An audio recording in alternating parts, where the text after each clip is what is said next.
Everyone. Today we are going to be talking about the impact that humans have on park ecosystems. A goal of mine with this project was to merge art and science and provide a gateway for a viewer who has trouble understanding research. I decided the best route for this was to create a visual journal, and that is what this is. For this project, I went to 3 different parks and collected samples of trash, plants, and animals. Let's get into it. On March 8, 2021, I went to Hilltop Needmore Park and Preserve in Fuquay Varina. On this trail, I found 13 trash items and decided to talk about 4 different species. Let's start with the loblolly pine tree.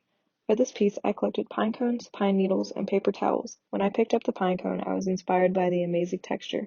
With this piece, I hope to let everyone see the beauty in the design of natural objects. Loblolly pine trees can live up to 300 years in moist forest and marshy regions. Due to being hardy and fast-growing, some people consider them to be invasive, especially where other tree species used to grow. They are found in the eastern U.S. from Illinois to Florida and as west as Texas. Some positive interactions with loblolly pine trees includes distilling turpentine from resin, using the lumber, and providing habitats for species in our ecosystem. Some negative human interactions include changing fire patterns, which result in altered forest structure and increased pine pathogens. On every page following the art, you will find everything I say written down, along with fun bonus facts. Next, I wanted to talk about earthworms. As I was walking along the trail, I noticed that there were fried worms by my feet. I decided to collect these. I also created some fake worms out of painted yarn. Can you tell which ones are real? Hint, there's only 3. Worms are found on every continent except Antarctica. They are found in leaf litter and soil and are necessary for nutrient cycling in ecosystems. Worms work to decompose and convert matter into humus, which improves soil quality and becomes easily accessible for other organisms. They move by circular or longitudinal muscles and use bristles called setae. Some positive human interactions with earthworms include composting and vermiculture, allowing food scraps to not go to waste. Some negative human interactions include the introduction of jumping worms, which decompose leaf litter too quickly. The population of earthworms is declining due to farming practices, droughts, and the creation of sidewalks and paths. Next, we have white oak trees. On the trail, I collected many acorns and knew I could make an awesome design out of the caps. I put these down on the page and filled 3 with hot glue and trash. For this page, I was inspired by a childhood craft where I made things out of bottle caps.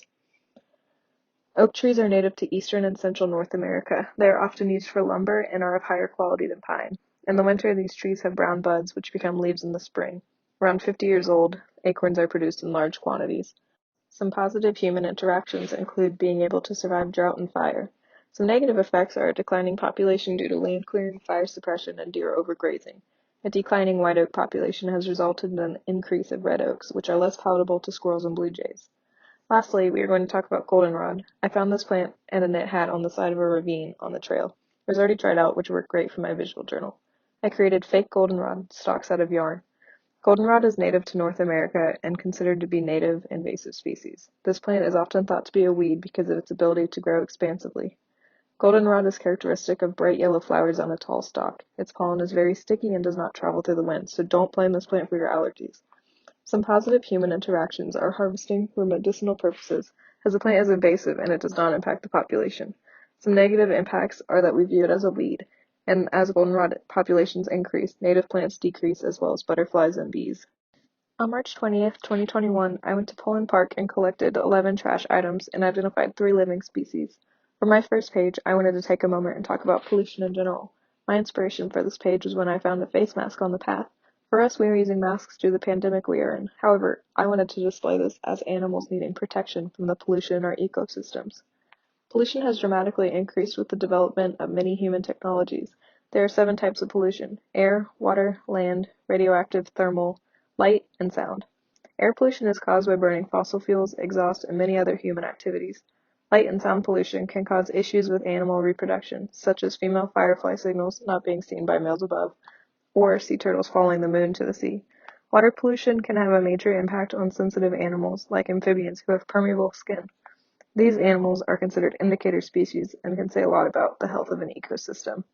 For my first living species of the second park, I wanted to talk about the American sweet gum tree. I hope you're able to recognize these spiky seed pods. When I saw them, I knew I needed to know what the inside looked like. To my surprise, they had a spiral structure on the inside, and this is what inspired me for this page. American sweet gum trees grow up to 75 feet and have a lifespan of 150 years. They are named after a gum that exudes from the tree. American sweet gum trees are native to eastern U.S. but grow well throughout all of the U.S. Some positive interactions include being used as a common hardwood, and some negative interactions include herbicide application, which can increase susceptibility to a fungal leaf parasite. My next page focuses on the barred owl. While on the trail, I found a set of feathers at the base of a large tree. With curiosity, I took a picture to later have identified. Thanks to John Gerwin, Curative Ornithology, we found that these belong to a barred owl. Barred owls are generalist carnivores and eat small mammals, reptiles, amphibians, and insects. They prefer nesting in tree hollows, but sometimes use abandoned nests of squirrels or hawks. They lay 1 to 5 eggs at a time and are very territorial. They mate for life and raise one brood a year. Some positive human interactions include building nest boxes to help barred owls adjust to logging and population growth due to fire suppression. Some negative effects include owls being particular and territorial about their nesting areas. They are very sensitive to logging due to nesting in tree hollows and large dead trees. My last species for the second park is southern magnolia. I've always loved looking at these beautiful trees, and I thought this was a great time to learn about them. I use seed pods as well as making fake magnolia flowers out of magazines. There are 8 species of magnolia trees native to the U.S. Southern magnolias can grow up to be 80 feet tall with a lifespan of 120 years. They primarily grow in the southeastern U.S., and the fruit is eaten by squirrels, rabbits, and birds. Some positive human interactions include frequent planting, and some negative effects include excessive harvesting for wood, bark, flowers, and leaves. On March 30th, 2021, I went to Lake Johnson Park in Raleigh, NC. I collected 7 pieces of trash, primarily from the parking lot, and identified 4 living species. My first species was the English ivy. I noticed it was growing expansively around the side of the path. I decided to take a specimen and identify it. I also found a cup holder, and I used that in this piece. English ivy is a non-native invasive species. It was introduced to the U.S. by early European colonists. It is often used as low-maintenance ground covering and ornamental plant in the U.S., despite the knowledge of its impact on the ecosystem.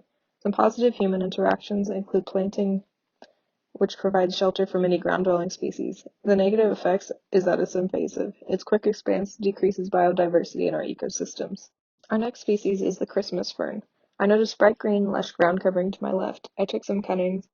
I found a water bottle that was smushed in the parking lot and decided to mimic a plant propagation system. Christmas ferns are found in the eastern U.S. They often provide habitat for ground feeding and nesting bird species. The plant reproduces by the production of spores from June to October. Some positive interactions include planting, which helps with erosion control. Some negative effects are land clearing, which destroys these plants and the habitats they provide. The third species is the American robin. For this page, I started by creating my own bird's nest. Then I made it specifically for a robin by making 4 bright blue eggs out of rolled paper. The American robins are found all over the U.S. Their populations are stable and even increased since the ban of DDT. They lay around 4 eggs at a time, up to 3 times in a breeding season. You'll most likely find these birds on the ground while they are foraging for fruits and bugs. Some positive human interactions dates back to 1970s with the ban of DDT, which allowed for the robin population to recover. Some negative effects deal with the same topic. Robins are still sensitive to modern-day pesticides due to foraging on the ground. My last species is the eastern redbud. I used seed pods and a fishing pole I found in the parking lot. Eastern redbuds are found in the eastern U.S. and can grow up to 35 feet tall. As an early bloomer, these trees are an important resource for many species in the ecosystem. Hummingbirds and butterflies enjoy its nectar, and deer browse on the foliage. Some positive human interactions include planting. These trees are very popular due to their beauty. They're also a favorite for early pollinators. Some negative effects include this tree being susceptible to diseases. If you'd like to know more information about any of the species discussed today, please scan this QR code. It will bring you to a list of websites for each species. Thank you.